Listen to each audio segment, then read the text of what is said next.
वंदन करता हूँ। पहले क्षमा मांगते हैं कि हम आप लोगों के बीच में वक्त पे नहीं आ पाए, क्योंकि सुबह लगभग 3 से 4 जनसभा अमेठी में करके आए हैं। जब हम कांग्रेस पार्टी में शामिल हुए हैं तब से अलग अलग हिस्सों में पार्टी की मजबूती के लिए, नौजवान और किसानों के अधिकार के लिए इधर से उधर भटक रहे हैं। दोस्तों, पटेल पार्क के नाम से जाना जाता है। दोस्तों, मैं गुजरात में पिछले 3.5 साल से राजनीतिक हो, सामाजिक हो, शिक्षा हो या रोजगार हो, हर जगह सभी समुदाय के लोगों को प्रतिनिधित्व मिले, इसलिए हम लोग आंदोलन कर रहे थे। लेकिन हम जैसे कम से कम 13 नौजवानों पे देशद्रोह और राजद्रोह के मुकदमे लगाए गए और 14 कुर्मी समाज के बच्चों की छाती पे गोली मारी गई थी। लेकिन लगभग 3.5 साल तक का यह आंदोलन धीरे धीरे सफलता की ओर गया और आज गुजरात में कुर्मी समाज यानी कि पटेल समाज को छोटा मोटा शिक्षा और रोजगार में फायदा भी हुआ है। लेकिन कहने की बात यही है कि जिस तरह से हमने गुजरात में उन सांप को दूध पिला पिलाकर बड़ा किया, लेकिन जब जरूरत पड़ी तो उसी सांप ने हमें कहीं ना कहीं डंक मारने का, डसने का काम किया था। मैं आप लोगों को यहाँ यही समझाने के लिए और जागरूक करने के लिए आया हूं कि ये किसी के नहीं हुए, ये किसी के होने वाले भी नहीं है।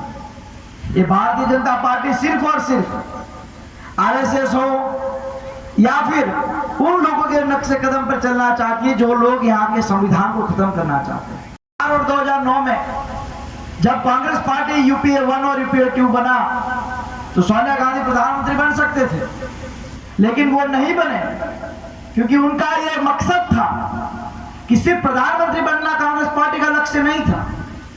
इस देश को ऐसा प्रधानमंत्री मिले जो इस देश के किसानों के लिए, युवाओं की रोजगार के लिए, देश की अर्थव्यवस्था के लिए काम कर सके। और 2004 में जब पहली बार यूपीए 1 बना तो उन्होंने तुरंत इस देश के किसानों का 72,000 करोड़ रुपए का कर्जा माफ किया था और किसानों को मजबूत करने का काम किया। आज रायबरेली की जनता के लिए फिर से एक बार सुनहरा अवसर मिला है कि फिर से एक बार आपका वोट सोनिया गांधी जी को मिले और वो फिर से संसद में जाके आप लोगों की आवाज उठाए, इस देश के नौजवानों की आवाज उठाए, उस पर आप लोगों को फैसला करना है। दोस्तों, ये सोनिया गांधी जी को बदनाम करने के लिए 2014 के चुनाव में नरेंद्र मोदी और भाजपा ने बड़े अभद्र टिप्पणियां की थी, निवेदन दिए थे, लेकिन इस हिंदुस्तान की नारी ने बड़ी विनम्रता से लड़ाई लड़ी, काम किया। लेकिन 2014 में सोनिया जी का अपमान सिर्फ सोनिया जी का अपमान नहीं था दोस्तों, वो रायबरेली की उस महिलाओं का अपमान था, जो महिला, जो जनता सोनिया जी के हित के लिए सोनिया जी के साथ चलती है। कांग्रेस पार्टी ने 2019 के लिए वचन दिया है कि अगर 2019 में कांग्रेस पार्टी की सरकार बनेगी तो देश के अंदर जो किसानों पर 2 लाख तक का कर्जा है वो पूरा कर्जा माफ किया जाएगा और फिर से एक बार किसानों को मजबूत करने का काम किया जाएगा। उसने कहा था कि हम किसानों का कर्जा माफ करेंगे, लेकिन नहीं किया। आज भी कम से कम 2 लाख सरकारी पद सरकारी उत्तर प्रदेश के अंदर खाली है, लेकिन उसको भरने का काम नहीं हुआ। उन्नाव के अंदर एक बच्ची पर बलात्कार की घटना हुई, उस घटना के अंदर बीजेपी का विधायक शामिल था, लेकिन उसको सस्पेंड करने का काम भी अभी तक नहीं हुआ। जो गन्ना किसान थे वो दिन प्रतिदिन आंदोलन कर रहे हैं, लेकिन उनकी समस्याओं का हल करने का काम यहाँ की भाजपा सरकार ने नहीं किया। हमें जागरूक होने की दोस्तों जरूरत है, हमें ऐसा नेता चुनने की जरूरत है जो अपने लिए बात कर सके, अपने लोगों के लिए बात कर सके, यहाँ की जनता के लिए काम कर सके। अमेठी के अंदर कम से कम 3 से 3.5 लाख वोटों से राहुल जी जीतने वाले हैं दोस्तों, और आम लोगों का वोट सिर्फ राहुल गांधी को नहीं, इस देश के नए प्रधानमंत्री को वोट मिलने वाला है।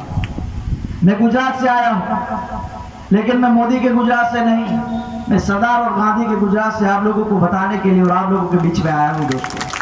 पिछले 5 साल में गुजरात में कम से कम 5,000 किसानों ने आत्महत्या की, 55 लाख से ज्यादा युवा बेरोजगार हैं और इसीलिए हमें एक ऐसी लड़ाई लड़नी पड़ेगी कि इस देश विश्व गुरु बन सके, इस देश का संविधान मजबूत बना रहे और देश के नौजवानों का अधिकार और अभिमान मजबूत और बने रहे।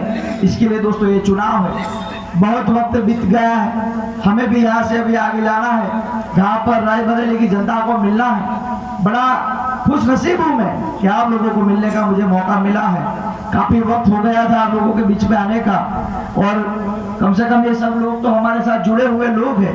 सीतापुर हो या अलग अलग हिस्सों में जाते हैं तो आप ही की गांव के कम से कम 20-25 गाड़ी लेकर लोग आ जाते हैं। तो काफी पुराना नाता है हमारा और आपसे, जैसे नरेंद्र मोदी बोल रहे हैं ना कि पुराना रिश्ता है हमारा रायबरेली से। लेकिन हम ये जरूर कहेंगे इस गांव के जो उस नौजवानों से हमारा पुराना रिश्ता है और दूसरी बार आप लोगों के बीच में आएंगे जब सोनिया जी जीत जाएंगे तो फिर से आप लोगों के बीच में आएंगे और मैं वादा करता हूं कि कांग्रेस पार्टी नौजवान और किसानों के हित के बारे में बात करेगी। बस इसी बात के साथ जय हिंद, जय जवान, जय भारत।